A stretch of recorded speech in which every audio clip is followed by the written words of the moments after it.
আসসালামু আলাইকুম বন্ধুরা, আশা করি আপনারা সকলে ভালো আছেন। আরবি ভাষায় মেরাজ শব্দের অর্থ হচ্ছে সিঁড়ি, আর ফার্সি ভাষায় এর অর্থ হচ্ছে ঊর্ধ্ব জগতে আরোহণ। পবিত্র কুরআনে মক্কা মুআজ্জামা থেকে বাইতুল মুকাদ্দাস পর্যন্ত ভ্রমণকে পবিত্র ইসরা হিসেবে বর্ণনা করা হয়েছে। পবিত্র হাদিসে বাইতুল মুকাদ্দাস থেকে সিদরাতুল মুনতাহা পর্যন্ত উপনীত হওয়া ও আরশে আজিমে আল্লাহর সান্নিধ্য লাভের মহিমান্বিত ঘটনাকে মিরাজ হিসেবে বর্ণনা করা হয়েছে। পরম করুণাময় সর্বশক্তিমান আল্লাহ তাআলা হযরত মুহাম্মদ সাল্লাল্লাহু আলাইহি ওয়াসাল্লামের নবুয়তের দশম বর্ষে তাঁর 50 বছর বয়সে রজব মাসের 26 দিবাগত রাত্রে 27 রজব তাঁর পেয়ারা হাবিব হযরত মুহাম্মদ সাল্লাল্লাহু আলাইহি ওয়াসাল্লামের সঙ্গে সাক্ষাৎ ও কথাবার্তা বলার উদ্দেশ্যে জিব্রাইল ফেরেশতার মাধ্যমে স্বীয় সান্নিধ্যে উপস্থিত করেন। এরই নাম মেরাজ। এ সম্পর্কে হযরত মুহাম্মদ সাল্লাল্লাহু আলাইহি ওয়াসাল্লাম বলেছেন, রজব মাসের 26 দিবাগত রাত্রে আমি ঘুমিয়েছিলাম।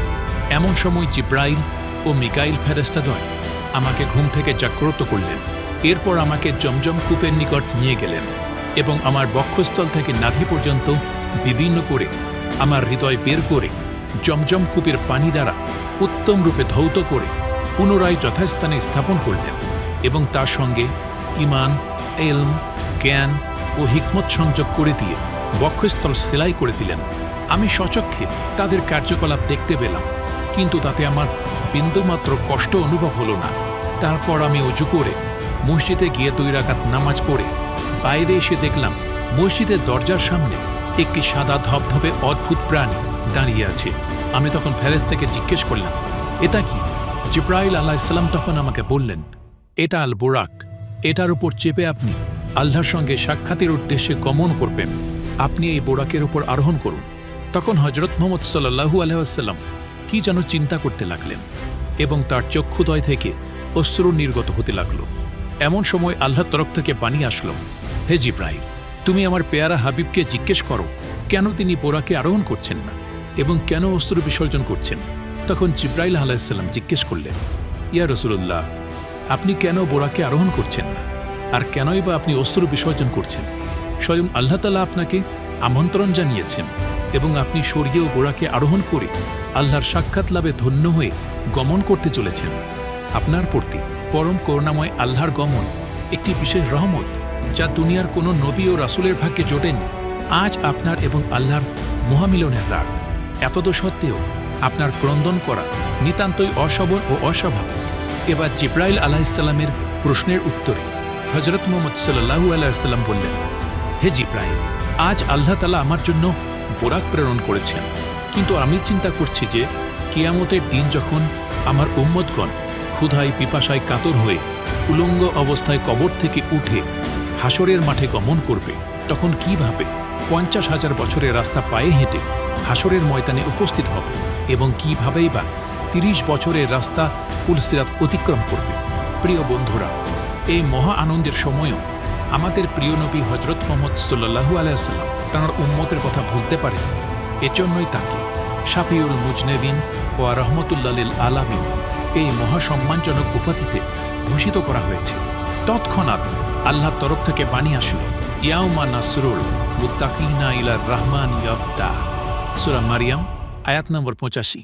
অর্থাৎ, হে নবী, আপনি নিশ্চিন্ত হন, আল্লাহ ভীরু ও আপনার উম্মতদিগকে কিয়ামতের দিন এরূপ স্বর্গীয় অশ্ব প্রদান করা হবে। তারা তথায় মেহমানদের ন্যায় সমাদর ও অভিনন্দন লাভ করবে এবং বোরাকে আরোহণ করে তারা পুলসিরাত অতিক্রম করবে। আল্লাহ তাআলার এই প্রতিশ্রুতি শ্রবণ করে হযরত মুহাম্মদ সাল্লাল্লাহু আলাইহি ওয়াসাল্লাম অত্যন্ত আনন্দিত হয়ে আরোহণ করতে উদ্যত হলেন, কিন্তু বোরাক অত্যন্ত লম্পঝম্প ও ছোটাছুটি করতে আরম্ভ করল। তখন জিব্রাইল আলাইহিস সালাম বললেন, তুমি কি জানো না যে আল্লাহর পেয়ারা হাবিব তোমার পিঠে আরোহণ করতে উদ্যত হয়েছেন? কেন তুমি এর বেয়াদবি করছো? এরপর বোরাক শান্ত হল। তখন হযরত মুহাম্মদ সাল্লাল্লাহু আলাইহি ওয়াসাল্লাম আরোহণ করলেন। তাঁর ডানে ও বামে জিব্রাইল ও মিকাইল ফেরেশতাদ্বয় এবং আগে ও পিছে আরও 70,000 ফেরেশতা সহ হযরত মুহাম্মদ সাল্লাল্লাহু আলাইহি ওয়াসাল্লাম মক্কা থেকে বাইতুল মুকাদ্দাসের দিকে রওনা হলেন। বোরাকের গতি এত দ্রুত যে বিদ্যুতের গতি তার তুলনায় তুচ্ছ বলে মনে হয়। হযরত মুহাম্মদ সাল্লাল্লাহু আলাইহি ওয়াসাল্লাম বলেছেন, বোরাক এত অধিক দ্রুত গতি সম্পন্ন যে সামনে যত দূর পর্যন্ত তার দৃষ্টি চলে ততদূর সে এক পদক্ষেপ অতিক্রম করে। আমি তার পিঠে আরোহণ করার পর এত দ্রুত গতিতে চলছিল যে চতুর্দিকে দৃশ্যসমূহ দর্শন করার শক্তি আমার সম্পূর্ণরূপে তিরোহিত হয়ে গেছিল। বোরাকের পরিচয় সম্পর্কে ওলামায়ে কেরাম বর্ণনা করেছেন, তার মুখমণ্ডল মানুষের মতো, পাগুলো ঘোড়ার মতো এবং উট পাখির মতো। বিরাট দুটি পাখা আছে। পাখার পালকগুলো জহর নির্মিত এবং দেখতে অতি মনোরম। জন্তুটি ঘোড়া অপেক্ষা ছোট এবং খচ্চর অপেক্ষা বড়। তার মুখমণ্ডল শুভ্র, চোখ দুটো বড় বড় এবং কালো বর্ণের। কান দুটি ছিল অতিশয় চিকন এবং ঘাট ছিল মণিমুক্তায় সজ্জিত। হযরত মুহাম্মদ সাল্লাল্লাহু আলাইহি ওয়াসাল্লাম বোরাকে আরোহণ করা মাত্র বিদ্যুতের গতিতে সেটা ছুটে চলছিল। কিছু দূর অগ্রসর হওয়ার পর হযরত মুহাম্মদ সাল্লাল্লাহু আলাইহি ওয়াসাল্লামের বোরাক একটি বিরাট খেজুরের বাগানের ভেতর দিয়ে গমন করতে লাগল। জিব্রাইল আলাইহিস সালাম বললেন, ইয়া রাসূলুল্লাহ, আমি বোরাককে থামাচ্ছি, আপনি এখানে অবতরণ করে 2 রাকাত নামাজ আদায় করুন। বোরাক যখন থামল তখন হযরত মুহাম্মদ সাল্লাল্লাহু আলাইহি ওয়াসাল্লাম অবতরণ করে 2 রাকাত নামাজ আদায় করলেন। তারপর জিব্রাইল ফেরেশতা তাকে বললেন, ইয়া রাসূলুল্লাহ, আপনি কি জানেন এটা কোন স্থান? এটাই সেই পবিত্র ভূমি মদিনা। কাফেরদের অত্যাচারে অতিষ্ঠ হয়ে আপনি মক্কা থেকে যেখানে হিজরত করবেন, এটাই সেই স্থান। এরপর হযরত মুহাম্মদ সাল্লাল্লাহু আলাইহি ওয়াসাল্লাম আরও কিছু দূর অগ্রসর হয়ে তিনি মিশরে উপস্থিত হলেন। এক স্থানে জিব্রাইল আলাইহিস সালাম বোরাককে থামিয়ে বললেন, ইয়া রাসূলুল্লাহ, এই স্থানে একজন মহিষী মহিলার কবর আছে, আপনি এখানে অবতরণ করে 2 রাকাত নামাজ আদায় করুন। তখন হযরত মুহাম্মদ সাল্লাল্লাহু আলাইহি ওয়াসাল্লাম সেখানে অবতরণ করে 2 রাকাত নামাজ আদায় করলেন। তারপর হযরত মুহাম্মদ সাল্লাল্লাহু আলাইহি ওয়াসাল্লাম জিজ্ঞেস করলেন, হে ভাই জিব্রাইল, এই স্থানটির নাম কি? আর এই স্থানে যেন কিসের একটা অপূর্ব সুগন্ধি পাচ্ছি, এটা কিসের সুগন্ধি? জিব্রাইল আলাইহিস সালাম উত্তর করলেন, ইয়া রাসূলুল্লাহ, এই স্থানের নাম মাদাইন। এখানে হযরত শোয়েব আলাইহিস সালামের জন্ম ও বাসস্থান। এখানে মহাপাপী ফিরাউনের স্ত্রী পরমা পুণ্যবতী বিবি আসিয়ার কবর আছে এবং সেই কবর থেকে আপনি বেহেশতের সুগন্ধি পাচ্ছেন। সেখান থেকে রওনা হয়ে আরও কিছু দূর গমন করার পর জিব্রাইল আলাইহিস সালাম বললেন, ইয়া রাসূলুল্লাহ, এখানে অবতরণ করে 2 রাকাত নামাজ আদায় করুন, কারণ এখানে হযরত মুসা আলাইহিস সালাম ও আল্লাহর সঙ্গে কথোপকথন হয়েছিল। এটাই তুরে সিনা। হযরত মুহাম্মদ সাল্লাল্লাহু আলাইহি ওয়াসাল্লাম সেখানে অবতরণ করে 2 রাকাত নামাজ আদায় করলেন এবং সামনের দিকে এগিয়ে গেলেন। কিছু দূর গমন করার পর হযরত মুহাম্মদ সাল্লাল্লাহু আলাইহি ওয়াসাল্লাম মূল্যবান পোশাক পরিচ্ছেদে সুসজ্জিত একজন পরম সুন্দর যুবককে দেখতে পেলেন। যুবকটি শরীর থেকে এক অপূর্ব সুগন্ধি নির্গত হয়ে চতুর্দিকে ছড়িয়ে পড়ছিল। যুবকটি অত্যন্ত আদবের সঙ্গে হযরত মুহাম্মদ সাল্লাল্লাহু আলাইহি ওয়াসাল্লামের দিকে অগ্রসর হয়ে উনাকে সালাম করে অদৃশ্য হয়ে গেল। যুবকটিকে দেখা মাত্রই তাঁর প্রতি হযরত মুহাম্মদ সাল্লাল্লাহু আলাইহি ওয়াসাল্লামের স্নেহের উদ্রেক হয়েছিল এবং সে অদৃশ্য হয়ে যাওয়ায় তিনি মনে ব্যথিত হয়ে জিজ্ঞেস করলেন, হে ভাই জিব্রাইল, এই যুবকটি কে এবং কেনই বা আমাকে সালাম জানিয়ে অদৃশ্য হয়ে গেল?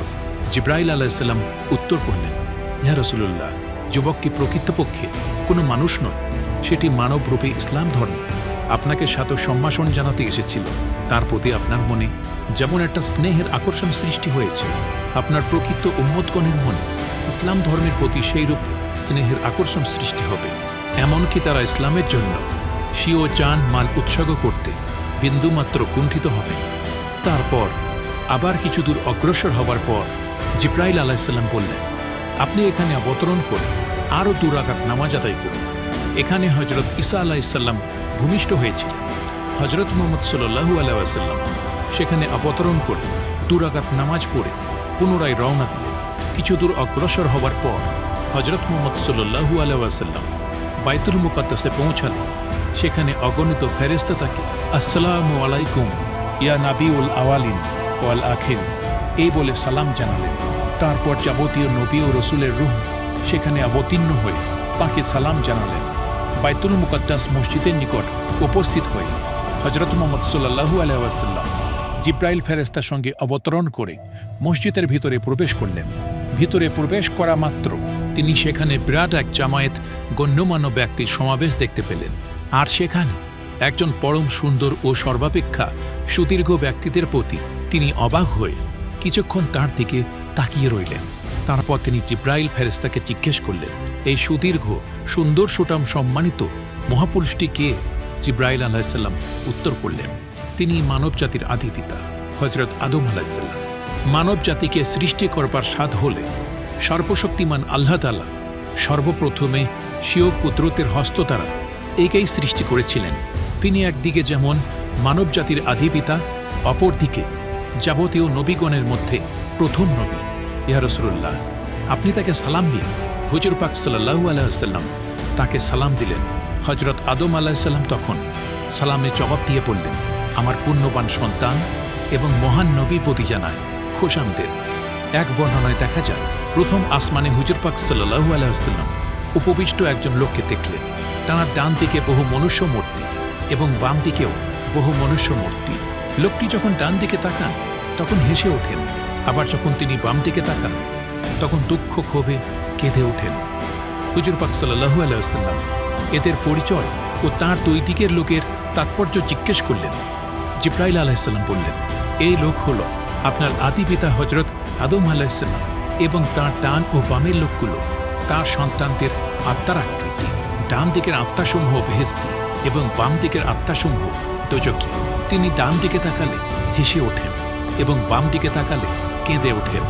প্রথম আসমান থেকে রওনা দিয়ে বুরাক তখন হুজুর পাক সাল্লাল্লাহু আলাইহি ওয়াসাল্লামকে নিয়ে দ্বিতীয় আসমানে গিয়ে পৌঁছালো।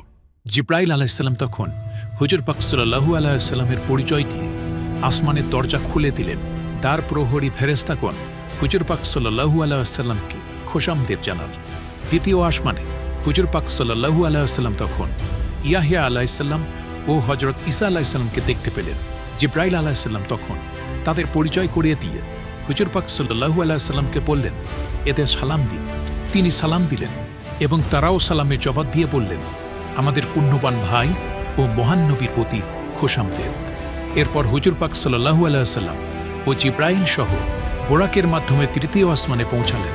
সেখানে দরজা খোলার পর দ্বার প্রহরী ফেরেশতাগণ হুজুর পাক সাল্লাল্লাহু আলাইহি ওয়াসাল্লামকে খোশামদের জানালেন। তৃতীয় আসমানে হুজুর পাক সাল্লাল্লাহু আলাইহি ওয়াসাল্লাম তখন ইউসুফ আলাইহিসসালামকে দেখতে পেলেন। জিব্রাইল আলাইহিসসালাম তখন তার পরিচয় করিয়ে দিয়ে হুজুর পাক সাল্লাল্লাহু আলাইহি ওয়াসাল্লামকে বললেন, একে সালাম দিন। হুজুর পাক সাল্লাল্লাহু আলাইহি ওয়াসাল্লাম তখন তাকে সালাম দিলেন এবং ইউসুফ আলাইহিসসালামও সালামের জবাব দিয়ে বললেন, আমার পুণ্যবান ভ্রাতা ও মহান নবীর প্রতি খোশামদেদ জ্ঞাপন করছে। তৃতীয় আসমান থেকে হুজুর পাক সাল্লাল্লাহু আলাইহি ওয়াসাল্লাম চতুর্থ আসমানে গিয়ে পৌঁছালেন। সেখানেও প্রহরী ফেরেশতাগণ হুজুর পাকের পরিচয় পেয়ে তিনাকে সাদর অভ্যর্থনা জানালেন। সেখানে হুজুর পাক সাল্লাল্লাহু আলাইহি ওয়াসাল্লাম হজরত ইদ্রিস আলাইহিসসালামকে দেখলেন এবং জিব্রাইলের কাছে পরিচয় জেনে তাকে সালাম জানালেন। ইদ্রিস আলাইহিসসালাম তখন সালামের জবাব দিয়ে উনাকে এই বলে সাদর অভ্যর্থনা জানালেন, আমাদের উত্তম ভ্রাতা ও মহান নবীর প্রতি মারহাবা। চতুর্থ আসমান থেকে হুজুর পাক সাল্লাল্লাহু আলাইহি ওয়াসাল্লাম একইভাবে পঞ্চম আসমানে পৌঁছালেন এবং সেখানেও একই রূপে সম্বর্ধনা লাভ করলেন। পঞ্চম আসমানে হুজুর পাক সাল্লাল্লাহু আলাইহি ওয়াসাল্লাম হজরত হারুন আলাইহিসসালামকে দেখলেন ও তাকে সালাম দিলেন। হারুন আলাইহিসসালাম সালামের জবাব দিয়ে হুজুর পাক সাল্লাল্লাহু আলাইহি ওয়াসাল্লামকে শিরা রাসূল ও মহান নবীর প্রতি খোশামদেদ বলে উনাকে সাদর অভ্যর্থনা জানালেন। এরপর পঞ্চম আসমান থেকে হুজুর পাক সাল্লাল্লাহু আলাইহি ওয়াসাল্লাম ষষ্ঠ আসমানে যথারীতি পৌঁছালেন এবং সেখানে একইভাবে দরজা খুলে ভেতরে প্রবেশ করলেন এবং একইভাবে সাদর অভ্যর্থনা লাভ করলেন। সেখানে হজরত মুসা আলাইহিসসালামকে দেখতে পেলেন।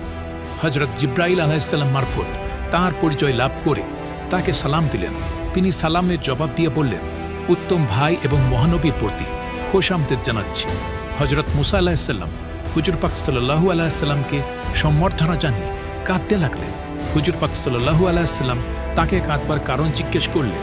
হজরত মুসা আলাইহিসসালাম বললেন যে, আমার কাঁদবার কারণ হলো আমার পরে এমন একজন নবী বানিয়ে প্রেরণ করা হলো যার বেহেশতেবাসী উম্মতের সংখ্যা আমার বেহেশতেবাসী উম্মতের সংখ্যা থেকে অনেক বেশি। কেননা সেই নবী অর্থাৎ আপনার উম্মতগণ যেভাবে আপনার অনুসরণ ও অনুকরণ করবে, আমার উম্মতগণ সেভাবে আমার অনুসরণ ও অনুকরণ করেন, ফলে আমার উম্মতগণ বেহেশতের লাভ থেকে বঞ্চিত থাকবে। আপনাকে দেখে আমার সেই কথাটি মনে পড়েছে বলে আমি কাঁদছি। তারপর ষষ্ঠ আসমান থেকে হুজুর পাক সাল্লাল্লাহু আলাইহি ওয়াসাল্লাম জিব্রাইল সহ সপ্তম আসমানের দরজায় গিয়ে উপস্থিত হলেন এবং জিব্রাইল তখন হুজুর পাক সাল্লাল্লাহু আলাইহি ওয়াসাল্লামের পরিচয় দিয়ে ফেরেশতাদের দ্বারা আসমানের দরজা খুললেন। তাঁরা তখন হুজুর পাক সাল্লাল্লাহু আলাইহি ওয়াসাল্লামকে সাদর অভ্যর্থনা জ্ঞাপন করল এবং তার সম্মান প্রদর্শন করলেন। সপ্তম আসমানে ছিলেন হযরত ইব্রাহিম আলাইহিস সালাম। জিব্রাইল তাঁর পরিচয় করিয়ে দিয়ে হুজুর পাক সাল্লাল্লাহু আলাইহি ওয়াসাল্লামকে সসম্মানে সালাম করলেন। তিনিও তার জবাব প্রদান করলেন এই বলে, পুণ্যবান পুত্র ও পুণ্যবান নবীর প্রতি আমার আবেগ খোশামদিদ জানাচ্ছি। সপ্তম আসমানের পর হুজুর পাক সাল্লাল্লাহু আলাইহি ওয়াসাল্লামকে সিদরাতুল মুনতাহার দিকে নিয়ে রওনা করা হলো। সেখানে পৌঁছে দেখা গেল সিদরা বৃক্ষের ফল এক একটি বৃহৎ মটকার মতো এবং তার পাতা হাতির কানের মতো বড়। জিব্রাইল আলাইহিস সালাম বললেন, হে আল্লাহ রাসূল, ইহাই সিদরাতুল মুনতাহা, অর্থাৎ শেষ সীমানার কুল বৃক্ষ। আরও দেখা গেল সিদরাতুল মুনতাহা থেকে 4টি নহর নির্গত হয়েছে, 2টি নহর প্রকাশ্য এবং 2টি অপ্রকাশ্য। হুজুর পাক সাল্লাল্লাহু আলাইহি ওয়াসাল্লাম জিজ্ঞাসা করলেন, হে জিব্রাইল, এগুলি কি? তিনি বললেন, অপ্রকাশ্য নহর দুটি হল বেহেশতে প্রবাহিত 2টি ঝর্ণাধারা, আর প্রকাশ্য নহর দুটি হল মিশরের নীলনদ ও বাগদাদের ফোরাত নদী। এরপর বাইতুল মামুর ঘরটি হুজুর পাক সাল্লাল্লাহু আলাইহি ওয়াসাল্লামের সামনে পেশ করা হলো। তারপর হুজুর পাক সাল্লাল্লাহু আলাইহি ওয়াসাল্লামের সামনে আনা হলো এক পাত্র মদ এবং এক পাত্র দুধ। সেখান থেকে হুজুর পাক সাল্লাল্লাহু আলাইহি ওয়াসাল্লাম দুধ গ্রহণ করলেন এবং সেটি পান করলেন। তখন জিব্রাইল আলাইহিস সালাম বললেন, ইসলাম ধর্মের অনুসারীদের জন্য এটাই নিদর্শন। সপ্তাকা সিদরাতুল মুনতাহা প্রভৃতি দর্শন ও ভ্রমণের পর জিব্রাইলের মাধ্যমে হুজুর পাক সাল্লাল্লাহু আলাইহি ওয়াসাল্লাম আসমানের অধিবাসী এবং বিভিন্ন ফেরেশতাদের সঙ্গে সাক্ষাৎ, পরিচয় লাভ এবং আলাপ আলোচনা করলেন। পরে জিব্রাইল তাঁকে বেহেশত এবং দোজখ দেখালেন। বেহেশতের নিয়ামতসমূহ কি নেক কাজ করার ফলে লাভ করা যায়, জিব্রাইল সেসব বিষয়েও হুজুর পাক সাল্লাল্লাহু আলাইহি ওয়াসাল্লামকে প্রত্যক্ষভাবে দেখালেন। তারপর দোজখের ভীষণ দৃশ্য এবং তার ভয়াবহ আযাবের কারণগুলিও তাকে দেখানো হল। কোন পাপের জন্য কোন ধরনের আযাব হবে তার প্রত্যক্ষ দৃশ্য তাকে দেখানো হল। তারপর জিব্রাইল আলাইহিস সালাম হুজুর পাক সাল্লাল্লাহু আলাইহি ওয়াসাল্লামকে নিয়ে পুনরায় ঊর্ধ্বাভিমুখে আরোহণ করতে লাগলেন। কিন্তু কিছু তো যাওয়ার পরই ফেরেশতা জিব্রাইল তখন হুজুর পাক সাল্লাল্লাহু আলাইহি ওয়াসাল্লামকে বললেন, হে আল্লাহর নবী, আমার আর সামনে যাবার শক্তি নাই। আমার ও আপনার বাহন বোরাকের শক্তি ও সামর্থ্য এই পর্যন্ত শেষ। অতএব আমাদের উভয়কে এখন আপনার কাছ থেকে বিদায় গ্রহণ করতে হবে। এই প্রসঙ্গে হুজুর পাক সাল্লাল্লাহু আলাইহি ওয়াসাল্লামের একটি হাদিস বর্ণিত আছে, যেখানে হুজুর পাক সাল্লাল্লাহু আলাইহি ওয়াসাল্লাম জিব্রাইলকে বললেন, হে জিব্রাইল, বলুন তো, এমন স্থানে এসে কোনো বন্ধু তার বন্ধুকে পরিত্যাগ করতে পারে? জবাবে জিব্রাইল বললেন, আমি যদি এখান থেকে সামনের দিকে এগিয়ে যাই তাহলে নূরের প্রচণ্ডতার কারণে আমি জ্বলে পুড়ে রাখ হয়ে যাব। এই সময় হুজুর পাক সাল্লাল্লাহু আলাইহি ওয়াসাল্লাম এমন একটি স্থানে পৌঁছালেন যেখানে কোনরূপ শব্দ বা কোলাহলের নামমাত্র ছিল না, বরং গভীর নিস্তব্ধতা বিরাজ করছিল। হুজুর পাক সাল্লাল্লাহু আলাইহি ওয়াসাল্লামের মনে তখন সেই অভূতপূর্ব পরিবেশে দারুণ ভীতির সঞ্চার হল। এমন সময় রাফরাফ নামক এক নতুন বাহন আগমন করল এবং হুজুর পাক সাল্লাল্লাহু আলাইহি ওয়াসাল্লাম সেখানে আরোহণ করে সামনের দিকে অগ্রসর হলেন এবং ওই রাফরাফের মাধ্যমে হুজুর পাক সাল্লাল্লাহু আলাইহি ওয়াসাল্লাম আরশে মুআল্লা পর্যন্ত পৌঁছে গেলেন। আল্লাহর পক্ষ থেকে তখন হুজুর পাক সাল্লাল্লাহু আলাইহি ওয়াসাল্লামের প্রতি আল্লাহ পাকের ঘনিষ্ঠ হওয়ার জন্য আহ্বান আসলো, হে প্রিয় হাবিব, আপনি আমার আসন আরশে চলে আসুন। হুজুর পাক সাল্লাল্লাহু আলাইহি ওয়াসাল্লাম সে আহ্বান শুনে নিজের জুতা মুবারক খুলতে উদ্যোগী হলেন। তখন আল্লাহ বললেন, আপনার জুতা খুলতে হবে না, আপনি জুতা পায়ে রেখে আগমন করুন। তখন হুজুর পাক সাল্লাল্লাহু আলাইহি ওয়াসাল্লাম বললেন, হে মাবুদ, হযরত মুসা আলাইহিস সালাম যখন আপনার দর্শন লাভের আশায় কোহে তুরে গমন করেছিলেন তখন তার প্রতি হুকুম হয়েছিল, তুমি 40টি রোজা আদায় করে এবং জুতা খুলে কোহে তুরে আসো। কোহে তুর অপেক্ষা লক্ষ গুণ বেশি মর্যাদা এই স্থানের। এতএব আমি পায়ে জুতা রেখে কেমন করে এই স্থানে আসব? আল্লাহ বলেন, হে প্রিয় হাবিব, মুসার প্রতি জুতা খুলবার আদেশ দেওয়া হয়েছিল এই জন্য যে কোহেতুরের মাটি তার পায়ে লাগিয়ে তার মর্যাদা বৃদ্ধি করেছি, আর আজ আমি আপনার জুতার ধুলি লাগিয়ে আরশের মর্যাদা বৃদ্ধি করতে চাই। এরপর হুজুর পাক সাল্লাল্লাহু আলাইহি ওয়াসাল্লাম তাঁর জুতা মোবারক পায়ে রেখে আরশে মুআল্লায় গিয়ে আসন গ্রহণ